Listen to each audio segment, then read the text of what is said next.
I've got Owen back with me today, Owen Cottom, and thanks for coming back, Owen. These conversations are really helpful. I'm learning, but they're a great encouragement to others as well. You're sharing from your experience, and which is great stuff. So thank you for that. Thank you. And the question I've got for you today is, I'm going to ask you to share the 3 things that have brought you the greatest joy as you've been on your journey of planting the church since 2018. So tell us about that. Share with us about the 3 things that have brought you the greatest joy as you've been planting this church and on this journey for the last 5 years. Okay? Wonderful. The first thing that comes to mind when I consider the greatest joy of planting a church, and this church in particular, is having a front row seat to the work of God. Just getting to be right there watching God do his thing. And sometimes that's in answers to prayer, getting to have a front row seat in praying those prayers of, Lord, send your spirit to work in this situation. Lord, let your kingdom come in this place. So sometimes that's the front row seat of answered prayer, and we've definitely seen that. And sometimes that's the front row seat of just surprising providences, if I can use that theological word, surprising works of God that you would never have planned for, have expected, but wow, God is up to something here. I can think of so many examples of this in church planting and planting Grace Church Cardiff. One that immediately springs to mind when I look back at our story is when we announced to our church family in Rabina Baptist Church that we were sensing God giving us this vision, this heart to plant in the south of the city. Yeah. We announced that at a family night on a Thursday evening, gathered the members of the church together, shared our vision, shared our heart, explained what it might look like. That Sunday, we wisely felt as if we should just get up and do the kind of 2-minute version for those who weren't able to be there, so that information was everywhere to be shared in the main service. On that very Sunday, there's a lady who comes to Rabina Baptist, first time back in church in decades, and someone who had grown up in church but had kind of wandered away. She comes up to us after the service, after we've stood up and said, we feel God calling us to plant a church in Grangetown. Yeah. And she says to us, first time back in church in many years, you've just told me you're planting a church on my doorstep. I live in Grangetown, which anyone who knows Cardiff, Grangetown is very far removed from Rabina in Cardiff terms. Yeah. So she had ended up in this church in Rabina on that morning by an invite of someone in her workplace. And she just intimates, maybe God is on my case.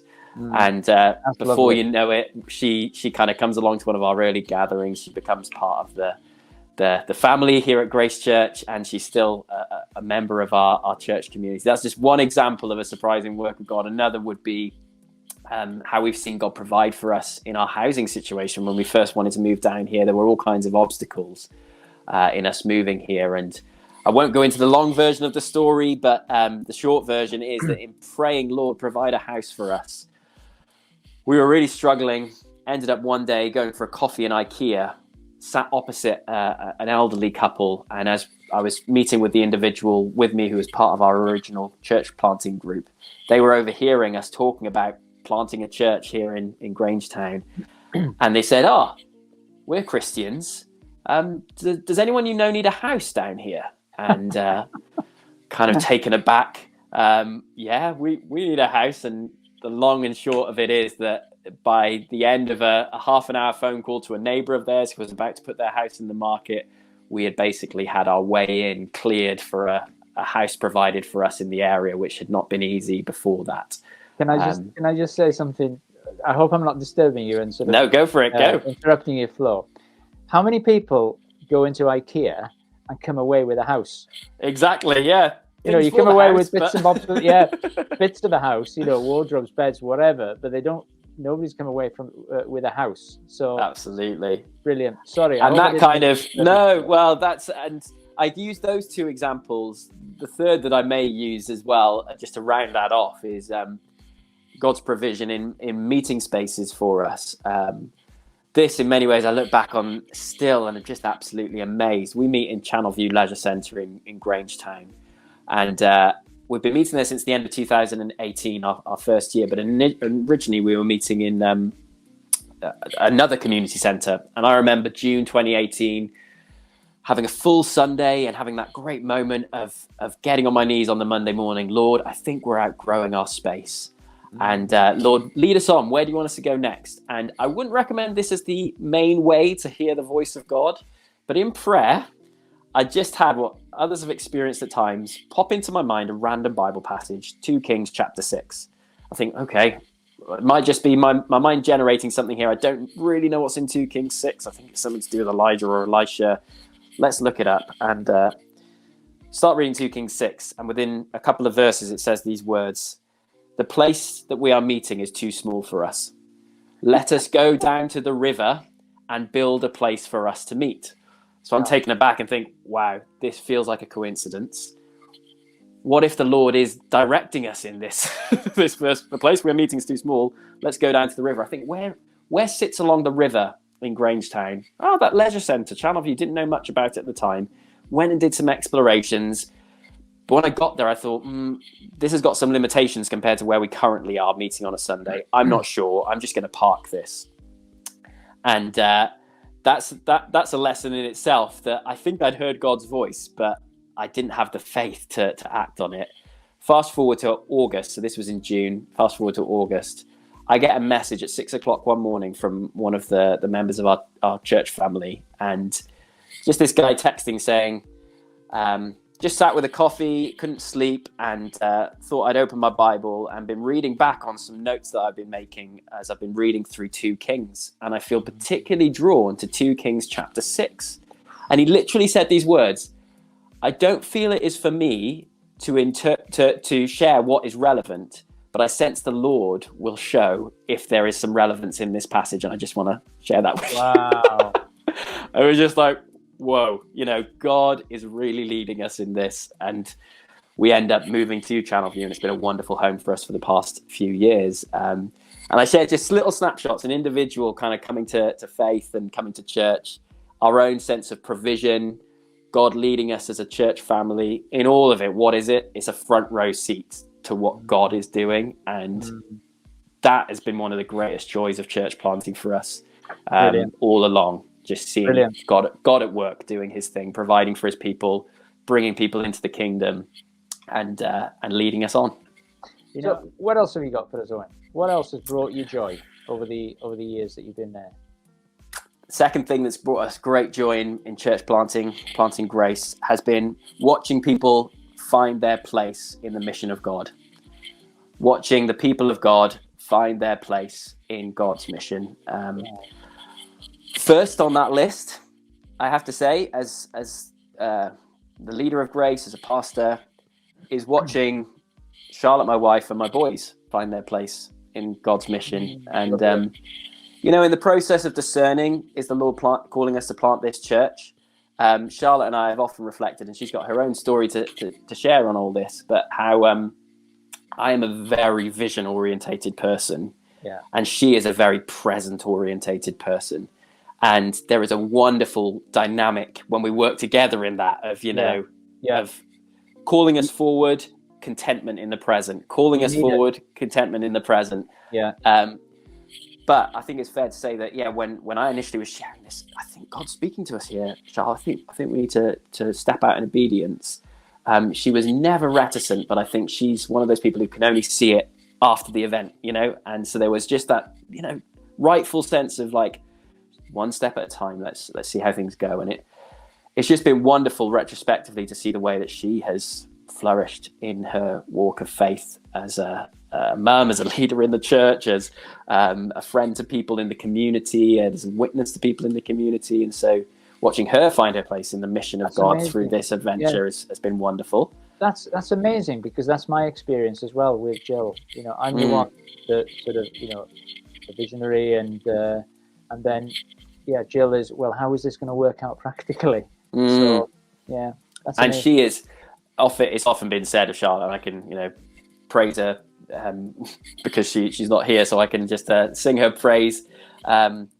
extravagantly, but I think she's really embodied the culture of our church. People have said that, there's a calmness, a peacefulness about Charlotte, a contentment in it all that has helpfully counterbalanced probably at times we gotta go, we gotta see the Lord move, and we gotta strive after more. And so seeing her find a place in God's mission, seeing our boys caught up in the mission of God, in recognizing that, why do we live here? Yeah, it's a nice place to live in many ways, but there are some other parts of living here that, we may not choose if we were given like a perfect choice. But to know we're here because God called us here, and here's the story of what God has done so far with us, and empowering them to see their friendships in school and their connections in the community as all part of the mission of God in all of this. So that's their first and foremost. But I then do apply that to the people God has built into the family of faith that is Grace Church Cardiff, whether it be one of our young ladies who was carrying in her heart for many years a burden for families with children on free school meals in the area, and just working in education, seeing what a significant struggle and strain this was on families in summer holidays, and wanting the church to do something about it. And when we planted Grace, they joined us, having lived in the area for a few years before that and been part of another church, and kind of very helpfully kind of negotiated with that other church, releasing them to be part of us. And this burden that she'd had then being realised through a scheme we run called Make Lunch, which is formed by a charity called TLG. And I've come across that. Yeah, putting on community meals, summertime, Easter holidays, Christmas holidays, the connections that's given us into the community, and the opportunity just to pour out blessing and to be the people of Jesus, sharing the extravagant grace that we've been given. But what really brings me joy in all that is this one young lady who'd been living with this burden for many years, and all of a sudden she can see on our doorstep where I've seen the need, we can do something. There's now a community of people who can do something with that. And then, so the other category of people that it's been a real joy to see find their place in the mission of God are people who have been part of Grace Church for a season, and then who have sensed the Lord stirring them for another work and going out and being obedient to God in pursuing that. And foremost amongst those kinds of people, I think of a young couple, Joss and Lydia, who came to us at Grace, needing to heal up, having had a bit of a tough couple of years, and came with a passion and a burden to see the gospel really break into needy communities in North Wales through the Welsh language. Yeah. And we had the great joy of just walking with them, having them part of our church family, investing in them as a couple, seeing the riches that God had put in them and just drawing them out. But then we had the joy of sending them out, of praying them on their way into this new adventure that God had for them. And there's something just beautiful about being a young church plant ourselves, but having the opportunity to play our part in the bigger mission of God, and not trying to keep everything about building strength here, but rather spreading the gospel as well through sending people. And so watching people like them find their place in God's mission, even if it's not in our church plant, but catching a vision for what church planting can be and then releasing them into other communities, that has been a great joy. And of course, with planting a second congregation here in Grace Church in Canton, we're getting to see that happen with a whole other group of individuals who are getting caught up in the excitement and the faith journey of church planting more locally. Amazing. Because I've been able to catch up with Joss, and he speaks very highly of the time that they spent with you, and the blessing that you and Charlotte were to them. And so it's lovely just to make that connection, because I've heard Josh's story, and that's one of the videos that I've prepared and released. That one is in Welsh, but it's great just to make that connection and to get this end. But they do speak very highly of you, Owen, both of you.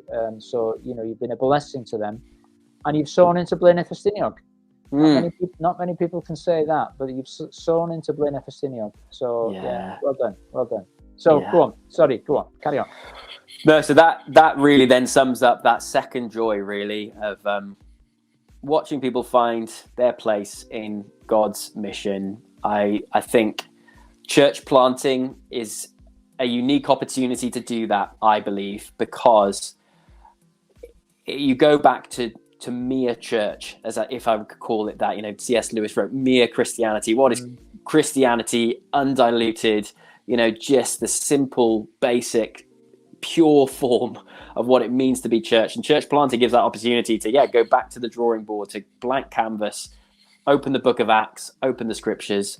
What does it mean to be the church? And I think there's something about that return to the basics of what it means to be church that allows people to get caught up in God's mission, because there's not so much to maintain, which once a church has grown and matured, there are lots of things to maintain. And we're in that season now of ministries we've started, need volunteers, finance, staff, all these things which are helpful building blocks of the mission being sustainable.